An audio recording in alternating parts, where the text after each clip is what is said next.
Hello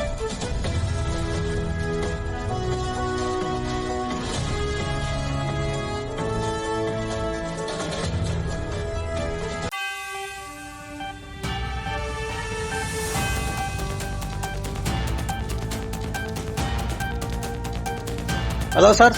ಯಾರು? ನಮಸ್ಕಾರ sir. ನಮಸ್ಕಾರ. ನಾನ್ ಸರ್ ಕಿರಣ್ ಕುಮಾರ್, ಜರ್ನಲಿಸ್ಟ್, ಸಿಯಾನ್ ಕನ್ನಡದಿಂದ. ಎಲ್ಲಿಂದ? ಸಿಯಾನ್ ನ್ಯೂಸ್ ಸರ್, ಕನ್ನಡ. ಹಾ ಹೇಳಿ. ಚೆನ್ನಾಗಿದ್ದಾರಾ ಸರ್? ಹ್ಮ್. ಹಾ ಬಹಳ ದಿವಸ ಆಯ್ತು ನಿಮ್ ಜೊತೆ ಮಾತಾಡಿ, ಅದಕ್ಕೆ ಫೋನ್ ಮಾಡಿ. ಸರಿ ಸರಿ ಸರಿ. ನಿಮ್ದು ಇದು ನೋಡಿದೆ ಸರ್, ನನಗೆ ಬಂತು ಮೀಡಿಯಾ ಪೋಸ್ಟ್. ನಂಗೆ ಯಾವ್ದು? ಏನ್ ಸರ್? ಯಾವ್ದು ಹೇಳಿ? ನಾಳೆ ರಾಮನಗರದಲ್ಲಿ ನೀವು ಹೌದು ಪತ್ರಿಕಾಗೋಷ್ಠಿ ಮಾಡೋದು. ಹೌದು. ಏನ್ ಸರ್? ಹೌದು. ಅದಕ್ಕೆ ಅದು ಮಾತಾಡ್ಸೋಣ ಅಂತ ಫೋನ್ ಮಾಡಿದೆ. ಒಳ್ಳೇದಾಯ್ತು. ಸರ್, ಅದೇ ಬೆಳಗಾವಿ ಅಧಿವೇಶನ ವಿಫಲ ಅಂತ ಹೇಳಿದಿರಲ್ಲ. ಸೊ ಬಹಳ ಚೆನ್ನಾಗಿದೆ. ಅಂತ ಹೇಳಿಲ್ಲ, ವಿಫಲ ಅಂತಲೇ ಹೇಳಿದ್ದೀನಿ. ವಿಫಲ ಅಂತ. ವಿಫಲ ನಿಜ ತಾನೆ? ಹೌದೌದು, ಬಹಳ ಚೆನ್ನಾಗಿ ಅಬ್ಸರ್ವೇಷನ್ ಚೆನ್ನಾಗಿದೆ ನಿಮ್ದು, ಬಹಳ ಸರಿಯಾಗಿ ಮಾಡಿದ್ದೀರಾ ಸರ್. ಏನು ನಡೀಲ್ವಲ್ಲ. ಹೌದು. ಬರೀ ಲಂಚ್ ಡಿನ್ನರ್ ಅಲ್ಲೇ ಕಳೆದೈತೆ. ನೀವು ಬಹಳ ಚೆನ್ನಾಗಿ ಹೇಳಿದಿರ ಅದು. ಒಂದು ಸರ್ಕಾರ ನಿರ್ಣಯ ಮಂಡಿಸ್ಲಿಲ್ಲ, ಅಥವಾ ಸರ್ಕಾರ ಒಂದು ವೈಟ್ ಪೇಪರ್ ಮಂಡಿಸ್ಲಿಲ್ಲ. ಅದರ ಮೇಲೆ ಎರಡೂ ಕಡೆ ಚರ್ಚೆ ಮಾಡಬೇಕಾಗಿತ್ತು. ಮೊದಲು ಉತ್ತರ ಕರ್ನಾಟಕ ಎಷ್ಟು ಹಣ ಬಿಡುಗಡೆ ಮಾಡಿದೀವಿ, 56 ಏಕೀಕರಣ ಆಯ್ತು. ಅದಾದ್ಮೇಲೆ ಬಂದ ಸರ್ಕಾರಗಳು ಎಷ್ಟೆಷ್ಟು ಹಣ ವಿನಿಯೋಗಿಸಿದ್ದಾರೆ, ನಮ್ ಸರ್ಕಾರ ಏನ್ ಮಾಡಿದೆ, ನಂಜುಂಡಪ್ಪ ವರದಿ ಇದು ಕಲ್ಯಾಣ ಕರ್ನಾಟಕಕ್ಕೆ ಅಲ್ಲಿ ಏನ್ ಮಾಡಿದೀವಿ, ಇದೆಲ್ಲನೂ ಇವರು ಒಂದು ನೋಟ್ ಪ್ರಿಪೇರ್ ಮಾಡಿ ಈ ಮೆಂಬರ್ಗಳಿಗೆಲ್ಲ ಹಂಚಿ, ಮತ್ತು ಮೆಂಬರ್ಗಳು ಬಹಳ ಪಂಡಿತರು ನಮ್ಮಲ್ಲಿರೋರು, ಅವರು ಸುಧಾ ಒಂದು ನೋಟ್ ಮಾಡ್ಕೊಳ್ಳಿಲ್ಲ. ಈಗ ರೋಡ್ ಎಷ್ಟಾಗಿದೆ, ವಿದ್ಯಾ ಎಷ್ಟಾಗಿದೆ, ಎಲೆಕ್ಟ್ರಿಸಿಟಿ ಎಷ್ಟಾಗಿದೆ, ಜಲಾಶಯ ಎಷ್ಟಾಗಿದೆ, ಎಷ್ಟು ದುಡ್ಡು ಬಂದಿದೆ, ಯಾವ MLA ಇಲ್ಲ. ಸುಮ್ಮನೆ ಉತ್ತರ ಕರ್ನಾಟಕ ಅಂದ್ರೆ ಏನದು? ಹಾಗಂದ್ರೆ ಬೆಳಗಾವಿಯಲ್ಲಿ ಅಧಿವೇಶನ ಮಾಡೋ ಉದ್ದೇಶವೇ ಉತ್ತರ ಕರ್ನಾಟಕದ ಬಗ್ಗೆ ಚರ್ಚೆ ಮಾಡ್ಬೇಕು ಅಂತಲ್ವಾ? ಆಮೇಲೆ ಇಲ್ಲ, ನಮಗೆ ಅನುಕೂಲ ಮಾಡಿದ್ರೆ ನಾವ್ ಎರಡು ಭಾಗ ಅಲ್ಲ, ಯಾರು ಕೇಳ್ತಾರೆ ನಿಮ್ಮನ್ನ? 2 ಭಾಗ ಆದ್ರೆ ಅವೆಲ್ಲ ಹುಚ್ಚುಚ್ಚಾಗಿ ಮಾತಾಡಬಾರ್ದು. ಒಂದೇ ಭಾಗ, ಒಂದೇ ಇದು, ಅದಕ್ಕೆ ಗೌರವ, ಅದಕ್ಕೆ ಶಕ್ತಿ. ಅದನ್ನ ನೀವು ಮಾಡೋದ್ ಬಿಟ್ಟು ಏನೇನೋ ಚರ್ಚೆ, ಆ ವಿರೋಧ ಪಕ್ಷ ನಾಯಕನಿಗೂ ಅವ್ರಿಗೂ ಬುದ್ಧಿ ಇಲ್ಲ, ಏನ್ ಮಾತಾಡ್ತಾನೋ ಅವನಿಗೆ ಗೊತ್ತು. ಅಲ್ಲ, ಈ ಬೆಳಗಾವಿಲಿ ಅಧಿವೇಶನ ಮಾಡೋ ಉದ್ದೇಶವೇ ಅಲ್ಲಿ ಉತ್ತರ ಕರ್ನಾಟಕದ ಅಭಿವೃದ್ಧಿ ಆಗ್ಬೇಕು ಅಂತ ಅಲ್ವಾ? ಅದಕ್ಕೆ ಅದೇ ಯಾರು ಮಾತಾಡಿದವರು ಏನು ನಮ್ಮ ಉತ್ತರ ಕರ್ನಾಟಕಕ್ಕೆ ಅನ್ಯಾಯ ಆಗಿದೆ, ದಕ್ಷಿಣ ಕರ್ನಾಟಕಕ್ಕೆ ಅನುಕೂಲ ಆಗಿದೆ ಅಂದ್ಬಿಟ್ರೆ ಆಗೋಯ್ತಾ? ಏನ್ ಪ್ರೆಸೆಂಟ್ ಮಾಡೋದು ನೀನು, ಏನೇನು ಅನ್ಯಾಯ ಆಗಿದೆ ಅಂತ. ಅಲ್ಲಿ ಹಿಂಗ್ ಜಲಾಶಯ ಕಟ್ಟಿದಿರಿ, ಇಲ್ಲಿ ಜಲಾಶಯಲ್ಲಿ, ಕಾಲೇಜಲ್ಲಿ, ಇಲ್ಲಿ ಕಾಲೇಜಲ್ಲಿ, ಇದು ಹೇಳ್ಬೇಕು ತಾನೆ ನೀವು? ಯಾವ್ದು ಹೇಳದೆ ಉತ್ತರ ಕರ್ನಾಟಕ ಅನ್ಯಾಯ ಆಗೋಯ್ತು ಬಡ್ಕೊಂಡ್ಬಿಟ್ರೆ ತಪ್ಪ ಮಾಡ್ತೀವಿ. ಉತ್ತರ ಕರ್ನಾಟಕ ಅನ್ಯಾಯ ಆಗಿದೆ. ಹೌದು, ಅಂದ್ರೆ ಏನು ಅಂತ ಹೇಳಿ. ಆ ಯಡಿಯೂರಪ್ಪನ ಮಗನಿಗೂ ಬುದ್ಧಿ ಇಲ್ಲ, ಅಶೋಕ್ಗೂ ಬುದ್ಧಿ ಇಲ್ಲ, ಈವನ್ ಕಾಂಗ್ರೆಸ್ನವ್ರಿಗೂ ಬುದ್ಧಿ ಇಲ್ಲ. ಒಂದು ಉತ್ತರ ಕರ್ನಾಟಕಕ್ಕಾಗಿ ಅಂತ ಹೇಳಿ 4 ದಿವಸನಾದ್ರೂ ಇಟ್ಟು ಒಂದು ನಿರ್ಣಯ ಮಂಡಿಸಿ, ಸರ್ಕಾರವೇ ನಿರ್ಣಯ ಮಂಡಿಸಿ ಅದರ ಮೇಲೆ ಚರ್ಚೆ ಆಗ್ಬೇಕು. ಯಾವುದು ಬರೀ ಡಿನ್ನರ್ಗಳು, minority dinner, majority dinner.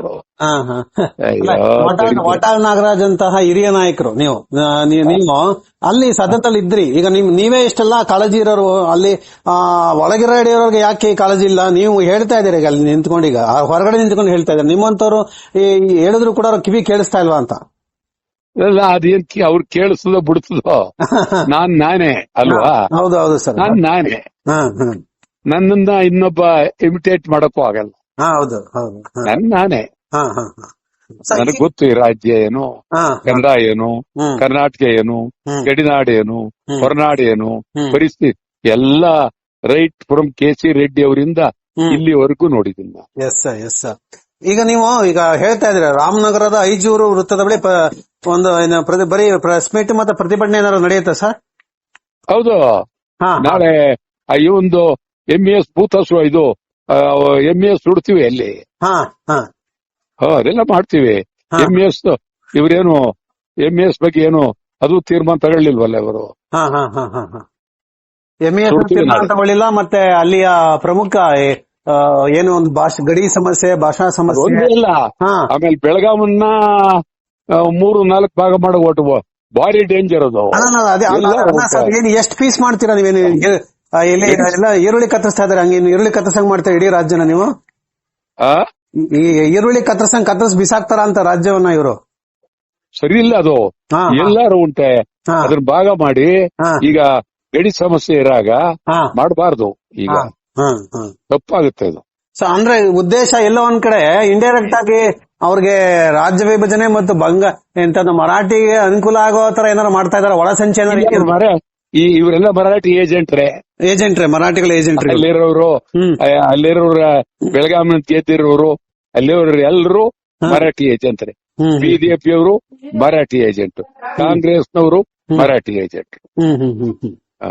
Yes sir. ಮತ್ತೆ ಈಗ ನಾವು ರಾಮನಗರ ಅಂದಾಗ ನೆನಪಾಯ್ತು ನಮಗೆ, ಬೆಂಗಳೂರು ರಾಮನಗರ ಬಿಡದಿ ಹತ್ರ ರೈತರು 9,600 ಎಕರೆ 9,600 ಎಕರೆ ಭೂ ಸ್ವಾಧೀನ ಮಾಡ್ಕೊಳಕ್ ಹೊರಟಿದ್ದಾರೆ, ಫಲವತ್ತಾದ ಭೂಮಿಯನ್ನ. ಸೊ ಇದ್ರ ವಿರುದ್ಧ ನೀನೆಲ್ಲೋ ಎದುರೇ ಮಾಡ್ತಾ ಇರ್ಬೇಕು. ನಾನ್ ಹೇಳಿ 8 ದಿವಸ ಆಗೋಯ್ತು. ಹೌದೌದು, ನಾನು ನಿಮ್ ಜೊತೆ ಮಾತಾಡಿದೀನಿ ಇದನ್ನ. ಟೌನ್ಶಿಪ್ ಬೇಡ ಅಂತ ಹೇಳಿ ಹೌದು ಸರ್, ವಾರ ಹಿಂದೆನೆ ಮಾತಾಡಿದ್ದೀನಿ ನಾನು. ರೈತರು ನಿಮ್ಗೆಲ್ಲ ಭೇಟಿ ಮಾಡೋದಕ್ಕೆ ಬಹಳ ಉತ್ಸುಕರಾಗಿದ್ದಾರೆ ನಿಮ್ಮ ರಾಮನಗರದಲ್ಲಿ. ನಿಮ್ಮನ್ನ ಇಲ್ಲ, ಅವರು ನನ್ನ ಪಾಪ ಬಂದಿದ್ರು, ಅವರೆಲ್ಲ ಕಂತು ಮಾತಾಡಿದ್ದಾರೆ. ಅದಕ್ಕೆ ಒಂದು ಡೇಟ್ ಕೊಡ್ಬೇಕು ಅವ್ರಿಗೆ, ಅಲ್ಲಿಗೆ ಹೋಗ್ಬೇಕು, ಪ್ರತಿಭಟನೆಯಲ್ಲಿ ನಾನು ಭಾಗಿಯಾಗಬೇಕು. ಅಂದ್ರೆ ಈ ಭೂಸ್ವಾಧೀನ ನಡೀಬಾರ್ದು ಅಂತ ತಾವ್ ಹೇಳ್ತೀರಾ ಸರ್? ಈ ಭೂಸ್ವಾಧೀನ ವಿರುದ್ಧ ತಾವ್ ಮಾತಾಡ್ಬೇಕ ಅಂತ ಹೇಳಿ? ಇಲ್ಲ, ಟೌನ್ಶಿಪ್ ಬೇಡ, ಸ್ವಾಧೀನ ಎಂತದ ಅಲ್ಲಿ. ಟೌನ್ಶಿಪ್ ಮಾಡಿದ್ರೆ ಅಲ್ಲಿರೋ ಹಳ್ಳಿಗಳೆಲ್ಲ ನೀವು ಮಸಣ ಸೇರಿಸ್ತೀರ, ಏನಾಗತ್ ಕತೆ ಅವ್ರದ್ದು? ನಾಶ ಮಾಡ್ತಾರೆ ಬಿಡಿ. ಅಲ್ಲಿ ಈ ರಾಗಿ ಜೋಳ ಬೆಳೆ ನಿಂತೋಗಿ ಇವರು ಕಬ್ಬಣ ತಿನ್ಬೇಕು.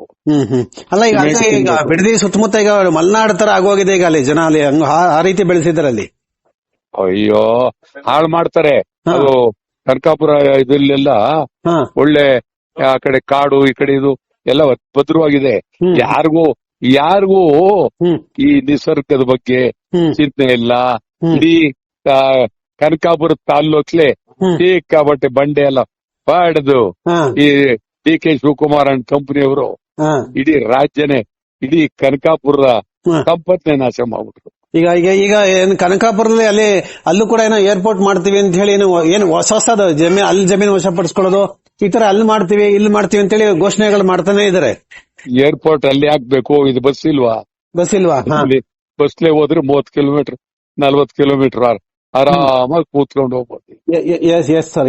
ಸೊ ಅಂತಿಮವಾಗಿ ಸರ್, ಈಗ ನೀವು ದನಿ ಎತ್ತಿದ್ದೀರ, ರಾಜ್ಯದ ಹಿರಿಯ ನಾಯಕರು, ನಾಡು ನುಡಿ ಜಲ ಈ ಭಾಷೆ ಬಗ್ಗೆ ಗೌರವ ಇರತಕ್ಕಂಥವ್ರು, ನೀವು ಸರ್ಕಾರಕ್ಕೆ ಅಧಿಕಾರ ನಡೆಸಂತವ್ರಿಗೆ ಏನು ಆಗ್ರಹವನ್ನ ಮಾಡ್ತೀರಾ ಸರ್?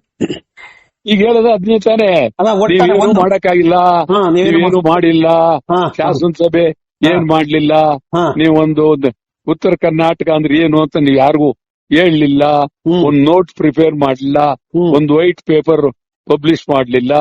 ಇನ್ನು ಈ ಕಡೆ ಈ ಬೆಂಗಳೂರು ಸಿಕ್ಕಾಬಟ್ಟೆ ಬೆಳಿತಾ ಇದೆ, ಹೊರಗಡೆಯಿಂದ ಬರೋರನ್ನ ಆಗ್ತಾ ಇಲ್ಲ, ವಲಸಿಗರ ಸಂಖ್ಯೆ ಜಾಸ್ತಿ, ಸಿಕ್ಕಾಬಟ್ಟೆ. ಕನ್ನಡಿಗರು ಒಂದು ದಿನ ಕನ್ನಡಿಗರ ಬೀದಿಲಿ ಕಣ್ಣೀರಿಡ್ಬೇಕಾದ ಪರಿಸ್ಥಿತಿ ಬರುತ್ತೆ. ಕನ್ನಡ ನಾಡಿಗರೇ ಅಲ್ಪಸಂಖ್ಯಾತರ ಕಾಲ ಬಂದ್ಬಿಡುತ್ತಾ ಅಂತ ಈಗಾಗ್ಲೇ ಆಗಿದಾರ್ರಿ, ಹಾಗೆ ಹೋಗಿದೆ. ಅಯ್ಯೋ ಈಗ ಆಗಿದೆಯಪ್ಪ ಪುಣ್ಯಾತ್ಮ, ಯಾರು ಕೇಳೋರು ಯಾರು ಹಂಗಾಗಿ. ಅಂತಿಮವಾಗಿ ಸರ್ಕಾರಕ್ಕೆ ನಿಮ್ಮ ಎಚ್ಚರಿಕೆ ಏನ್ ಸರ್? ನಾವು ಇಡೀ ಜೀವನದುದ್ದಕ್ಕೂ ಬರೀ ಹೋರಾಟ ಮಾಡ್ಕೊಂಡ್ ಬಂದಿದೀವಲ್ಲ, ಇನ್ನೇನಿ ಅವ್ರಿಗೆ ಏನ್ ಹೇಳದ್ ನಾವು? ಏನ್ ಹೇಳೋದು?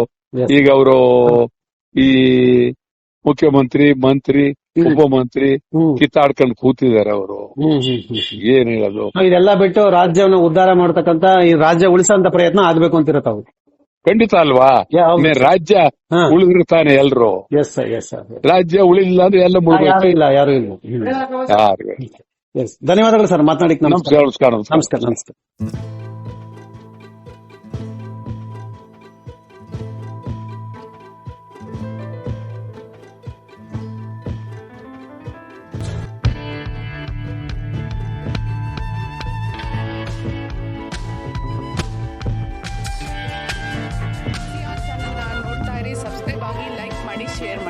ಮುಕ್ತ